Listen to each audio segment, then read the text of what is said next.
Delighted to have him back. John Russell publishes the Holler newsletter on Substack and lives in Wheeling, West Virginia. Tomorrow, John, I can't believe it's the 1-year anniversary of the derailment of that train in East Palestine.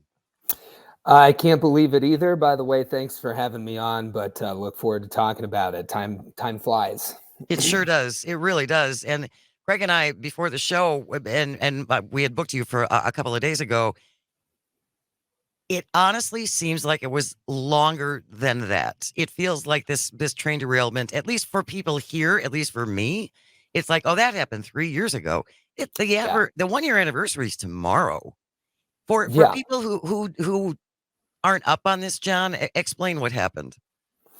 Yeah, a year ago, a Norfolk Southern train derailed in East Palestine. This is Eastern Ohio, where I'm from. A lot of people get mixed up about this part of the country. This is 10 minutes from Pennsylvania, very close to West Virginia.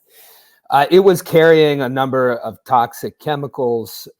Those spilled out into the environment, but what people might remember is that 5 cars of vinyl chloride were detonated, and this huge mushroom cloud over town happened.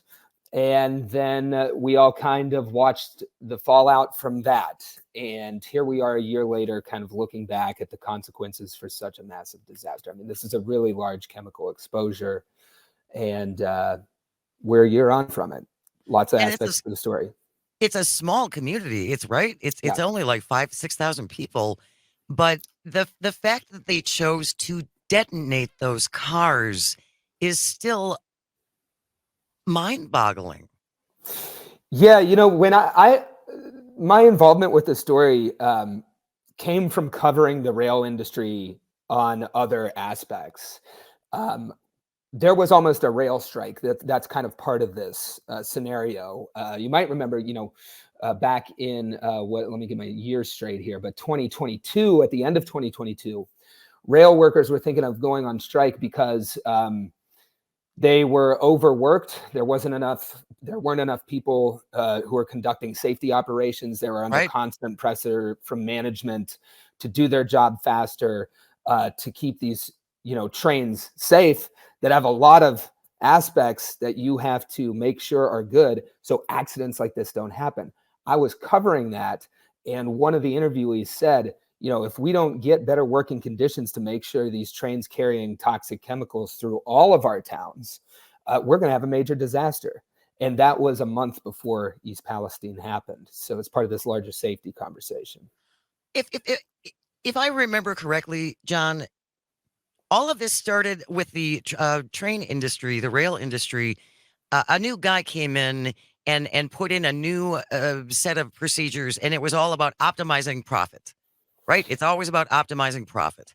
And so that's when they really started cutting back on staff. They really started cutting back on these safety features in order to optimize the amount of money that they're making. And as you said, always the ramification, a month later, a big kaboom, and I'm assuming that people in East Palestine are still dealing with health issues. Yeah, 100%. What you're right about that. What you're referring to there is this business practice that kind of took over the rail industry at the behest of Wall Street, their major investors.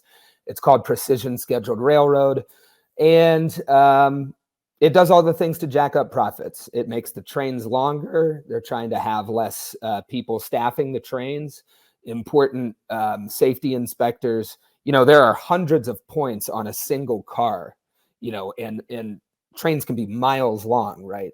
You got to inspect hundreds of points on a car. Each one, you're supposed to have 3 minutes as a safety inspector to do it. Precision Scheduled Railroad wanted you to do it in 30 seconds, right? It's all of these cost-cutting measures just to return more profits to Wall Street. And, East Palestine is now paying the consequence, definitely a year out, and will be for years in the future. Yeah. Have the residents of East Palestine been given any kind of satisfaction? I mean, did Norfolk Southern give them any kind of settlement or any kind of assistance at all? They do. But what we're seeing play out in East Palestine is could be said of any major industrial tragedy. These are multi-billion-dollar global corporations, and the level of assistance that flows to a town that it experiences a disaster like this is ultimately a cost of doing business that these companies really plan for. Right. So what we've seen, they put millions of dollars into a city park. They sent, a couple kids in town to, they gave them scholarships to college, all of these there's a big PR push Mhm. around this. But ultimately, it's tough to put the toothpaste back in the tube. They blew up rail cars. Close to 1 million pounds of a toxic chemical was incinerated, spilled into the air, into the water, into the soil. So what's the price that you put on that? What is the right measure of accountability? A lot of people in town feel like you can't put a price on the homes that they saved up for their life, or the things they have to deal with now. John Russell is our guest. He publishes the Holler newsletter on Substack. He lives in Wheeling, West Virginia, and was very much involved in reporting on the East Palestine rail derailment that happened last year. Tomorrow, the anniversary is tomorrow. They ended up blowing up 5 cars of this highly toxic chemical. They they must. I would be terrified to drink the water. It's lovely that North they put money into a park. Who wants to go sit outside? Yeah, yeah.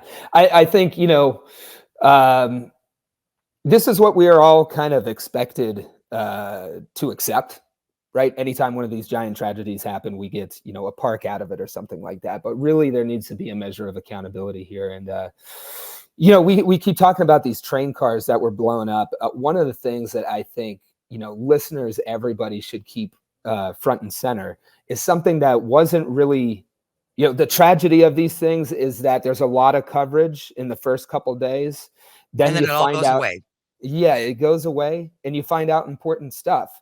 One of those underreported things that we found out later from the NTSB investigation is that the chemical manufacturer of, that was the chemical that's being carried in these cars, was saying at the time, there isn't a big risk of these cars blowing up. You don't have to go out there and preempt the risk of these cars blowing up on themselves.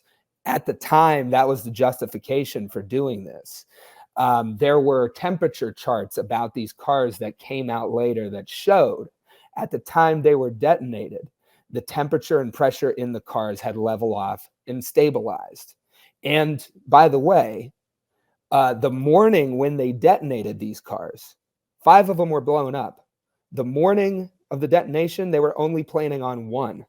And the company added 4 other cars, massively increasing the chemical exposure here, in spite of what the company who made the chemicals said, in spite of what the temperature charts said about their risk of blowing up.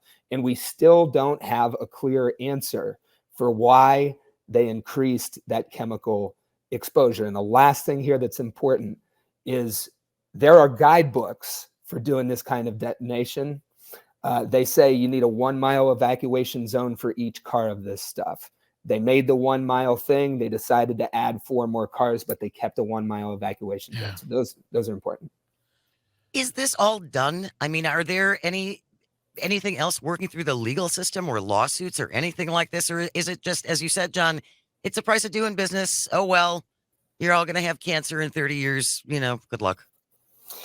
It's always unfolding. You never say never, but I think we're seeing a lot of the same industrial disaster patterns happen. It takes years to know the consequences of this kind of chemical exposure.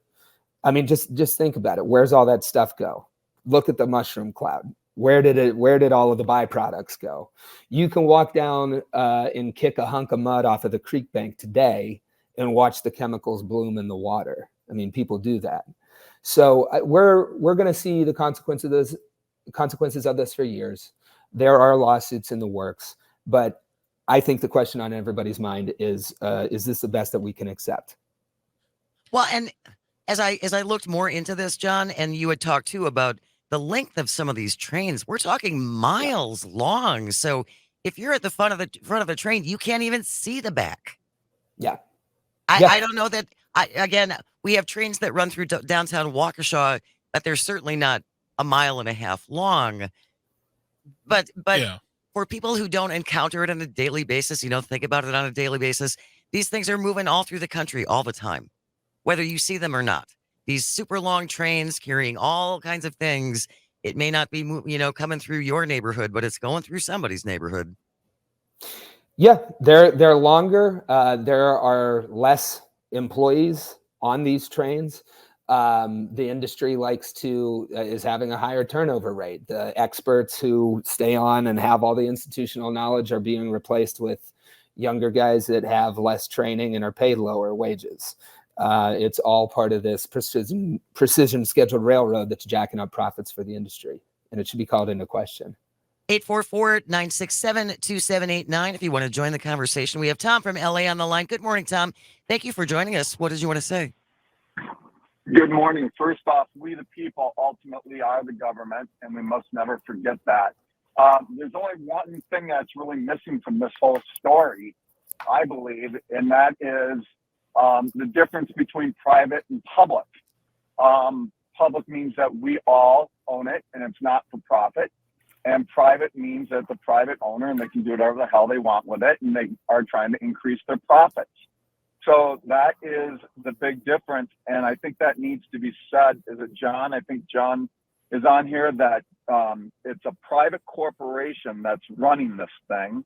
And because of money in politics, they're probably influencing the referees on the field, so to speak.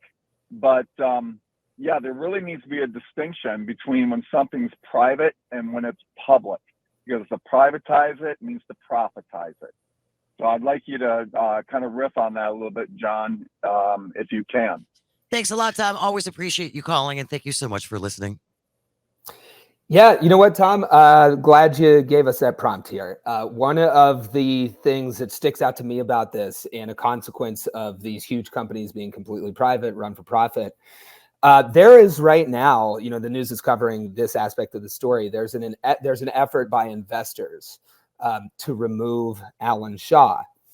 But that only happened after the company missed earnings reports. Oh, they're trying to remove him because, this costs so much money. Maybe if Alan Shaw had been more ruthless in his response and less, did even less for East Palestine, the investors would be happy. But as long as we have private control over major companies that have the public interest at risk when they carry these chemicals through our towns every day, we are at the behest of the interest of investors. There was someone in a boardroom saying, "Why did we build them a park?" Yeah. They should be grateful. Yeah. They should be grateful we gave them a park. It's just also, it's also highly disturbing. Sherry Manazi watching on the live stream says, we wait 20 to 25 minutes constantly for the trains in Horicon. So that's got to be getting on a mile, right? The morning train here in Waukesha is pretty long too. I've gotten caught a couple of times, and if it's slowing down too, ooh, mother glory. We're going to keep this conversation going. John Russell will still be here. You can always join us, call or text at 844-967-2789. Leave a comment on the live stream on Facebook, YouTube, and Twitter. Stay close. You're listening to Matt Nair on Air across the Civic Media Radio Network. Good morning. Welcome to Matt Nair on Air. Jane Matt Nair, Greg Bach, Calvin on the board, and taking your calls at 844-967-2789. Leave a comment on the live stream if you like, and if you're watching on Facebook, YouTube, and Twitter. John Russell is our guest. He publishes the Holler newsletter on Substack, lives in Wheeling, West Virginia, and has been kind of our correspondent with everything going on in East Palestine, Ohio, after that horrible train derailment that happened a year tomorrow. Yeah. Greg, you said you had a question for John. Yeah, so we were talking, we brought it up, the aftermath of the entire event wasn't short of politicians coming into the town to not so much talk about the people and even talk about the event, but really point fingers at each other, tweet out campaign letters, complain, all these things, and not really give a lot of information either. In fact, some of them spreading like conspiracy theories based off the explosion itself. What did the town feel after it all went away, as far as like the politicians, once they had used it for what they needed to get headlines, to do what they do? after the circus left town, where were they left besides having a park, some toxic chemicals in the air? It didn't seem like, the politicians were there to care. They were there just to use it, get the photo op, and get out of town. I mean, sadly, that's where they're left. The media will come through and the politicians will come through. And then, people in town right now, I was talking to a couple of them just this week. One of them still put up in a hotel. She has a son that is, on long distance learning, who their therapists say, that's supposed to be a short-term thing. His socialization's affected. Lots of people are still displaced by this. If you're not still in a hotel, then you're going back into a house that you really don't have clear answers on. I mean, the first tip of the spear here in cleanup was left to Norfolk Southern and the contractors that they hired. Oh, that's really comforting. Yeah, right. There you go. Sleep on that for a little bit. The EPA then came over and took over the reins, but even their track record is very spotty with industrial disasters. And I think that, brings up a question here, regardless of, what party the politicians visiting are involved in. Do we have too much corporate capture of every single party and institution that responds to this? You can look back at even a Norfolk Southern disaster, more than a decade ago, where 9 people died. And the communities there are kind of left with the same questions that have been put onto East Palestine. Everybody's kind of out there making their own decisions. Well, and as you said too, it's a small town. It's only about 5,000 people. It's not like they've got a lot of clout that they can go and demand things from their representatives. As we've been saying, politicians show up and use it for whatever messaging they want, and then they take off again. A couple people on the live stream had mentioned, John, the home. I mean, these people can't move. They're not going to be able to sell their homes. Who's going to buy a house in East Palestine? Yeah, it makes me think of a person that did not make it into our coverage. We had a YouTube video that went pretty big on this. It's at 2.6 million views now, and wow, but it was good. But a lot of people we interviewed didn't make it in, and one of them was an 80-year-old woman named Linda that we met in this McDonald's that became the headquarters for all the journalists there. We all use the Wi-Fi. She moved to East Palestine. She lost her husband tragically. In that tragedy, she lost a lot of the value in their home, and she looked for a new start in East Palestine. And shortly after that, this happened. She's 80 years old. She already lost the value once. She was in McDonald's drinking water when I met her because her home smelled like an electrical fire. And now this 80-year-old person, how long does she have to wait for lawsuits to shake out about this, or for funds to be set up to compensate for the value of her home? She doesn't have a choice. She's just gonna go back into the house there. This is an aging community too, and a lot of people are in the same spot. You're just trapped. Yep. You are literally trapped. And as you said too, John, litigation can take years and years and years. And if you don't have the money on your side, they can just bury it in appeals and drag it out. And I just watched Aaron Brockovich last night, and this reminds me of the same kind of fight with going up against a corporation like PG&E. Well, I mean, and today too is like that's at least they ended up paying eventually, because now I feel like we live in a world where we don't expect the corporations to ever pay to everybody. They settle, but they never admit guilt, or they just walk away because no one wants to prosecute. Or as John said too, they just build this in as their it's the price of doing business. Yeah, exactly. A couple derailments a year. Oh, we got that covered. You know, as far as the people affected by the derailments, well, that's not our problem. We got a couple of minutes left, John. What else have you been? I know you've been really busy and you've been doing a lot of traveling. What else has been happening in the holler? Oh man, well, I just love to involve myself in covering human tragedy. It's all sunshine and rainbows over here at the Holler in Wheeling, West Virginia. These things are all kind of related, right? Greg, I wanted to go off of your point there, maybe wrap up this East Palestine stuff. It's true. We only send people to jail for the small crimes. The big crimes, the biggest crimes, we let those slide. We call them the cost of doing business. And you see it, DuPont, Purdue Pharma, pick any AIG, the financial crisis, right? Yeah, We're all living in the backwash of this stuff. So yeah, I think at some point we all have to decide how much longer to put up with that. The Holler, we're going to be covering, keep an eye out for this in your cities. Homeless camp bans are sweeping the nation. One just passed in Wheeling. The city government, instead of fixing the massive potholes around here, used bulldozers to displace homeless people. But this is also related to a lot of conservative model legislation that's been sweeping. So look out for that story on the Holler. We only cover happy stories. Well, it's all, as you said, sunshine and rainbows. Aren't and there any puppies you can talk about? No, because it's going to be a sick puppy who has been drinking bad water. Yeah, exactly. You can find John Russell's The Holler newsletter on Substack. Really appreciate it. Thank you so very much, John. We will touch base again in a couple months. Thank you guys for having me, and keep it real out there in Wisconsin.